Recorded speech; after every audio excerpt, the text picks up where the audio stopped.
ألا بذكر الله تطمئن القلوب. میں آپ کو پچھلی تاریخ میں لے کر جانا چاہتا ہوں کہ ہندوستان پر جو ہے مسلمانوں نے تقریباً 800 سے 1000 سال تک حکومت کی، اور اتنے مالدار تھے مسلمان بادشاہ کہ دنیا میں کوئی بھی ملک اتنا مالدار نہیں تھا۔ میں بہت تفصیل میں نہیں جانا چاہتا، میں یہ عرض کرنا چاہتا ہوں کہ آج جو امریکہ دوسرے ملکوں سے جو تجارت کرتا ہے اور کہتا ہے کہ صاحب ہمیں ڈالر چاہیے، ڈالر سے تجارت کرو، یہ امریکہ نے مسلمان یعنی مغل سلطنت کے بادشاہوں سے یہ لیا ہے، یہ طریقہ کار لیا ہے۔ چنانچہ مغل بادشاہ ہندوستان سے تجارت کرتے تھے، ایکسپورٹ کرتے تھے، لیکن بدلے میں وہ پیسہ نہیں لیتے تھے بلکہ سونا لیتے تھے، اور اتنا سونا ان کے پاس تھا کہ دنیا میں ہندوستان کا نام سونے کی چڑیا کہلاتا تھا۔ سونے کی چڑیا ہندوستان کو کہا جاتا تھا۔ یہ بہت چھوٹا سا نام تھا، حالانکہ ہندوستان اس سے بھی زیادہ بڑا تھا۔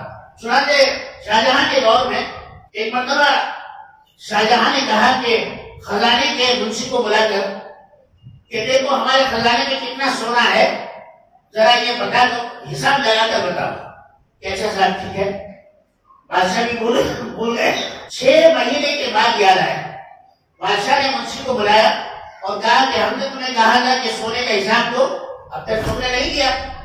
تو منشی نے کہا کہ حضور والا گستاخی معاف، 6 مہینے سے دن رات 500 آدمی سونا توڑ رہے ہیں، ابھی ایک کونے کا حساب بھی نہیں ہوا۔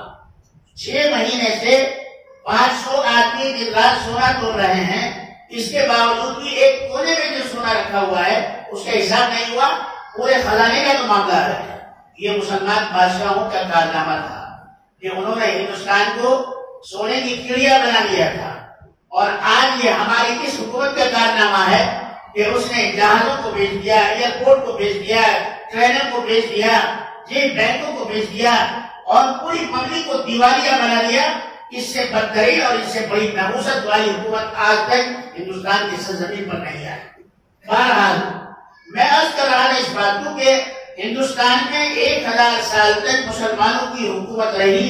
اگر مسلمان چاہتے تو پیسے دے کر، لالچ دے کر، اور ان کو اپنے فیور میں لا کر بے شمار ہندوؤں کو مسلمان بنا سکتے تھے۔